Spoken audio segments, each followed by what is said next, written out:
Hello and welcome to Pushing Back, Ukraine Daily Brief.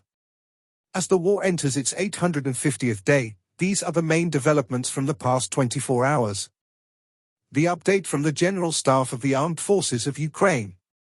Russia has lost approximately 534,360 troops in Ukraine since the beginning of the war. The number, which has not been independently verified, includes 1,270 casualties over the past day. According to the released Ukrainian figures, Russia lost 10 tanks, 15 armored combat vehicles, 61 artillery systems, 2 multiple launch rocket systems, 2 air defense systems, 50 drones, 13 cruise missiles, 44 vehicles, and 8 pieces of special equipment. The enemy launched 133 combat clashes. The Russians carried out 35 airstrikes, including 68 anti-aircraft missiles on the territory of Ukraine. They also used 544 kamikaze drones and carried out 3,200 attacks on the positions of Ukrainian troops and settlements using various types of weapons.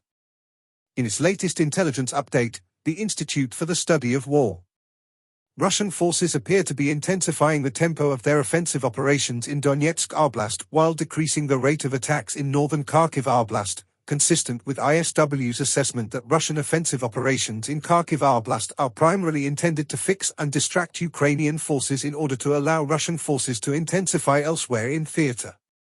U.S. policy continues to prohibit Ukrainian forces from striking legitimate military targets in Russian territory in range of Ukrainian HIMARS. Russian forces are exploiting the sanctuary that U.S. policy still protects to support Russian combat operations in northern Kharkiv Oblast and elsewhere in Ukraine. Russian air defenses will reduce the effectiveness of Ukrainian F-16s if the U.S. does not allow Ukrainian forces to use attacks to destroy Russian air defense systems in Russian territory. The partial removal of the Russian sanctuary has already had a net positive effect, underscoring the powerful latent potential a larger policy change could achieve. Dutch Defense Minister Kajsa Ollongren announced on June 21 that the Netherlands and another unspecified country will supply Ukraine with a Patriot air defense system.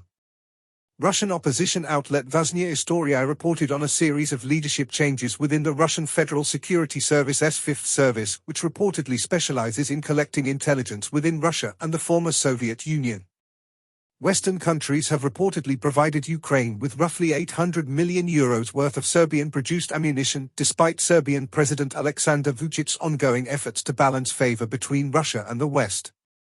Satellite imagery confirmed that Ukrainian forces struck at least one Russian air defense training center in Krasnodar Krai during recent strikes on June 20 to 21.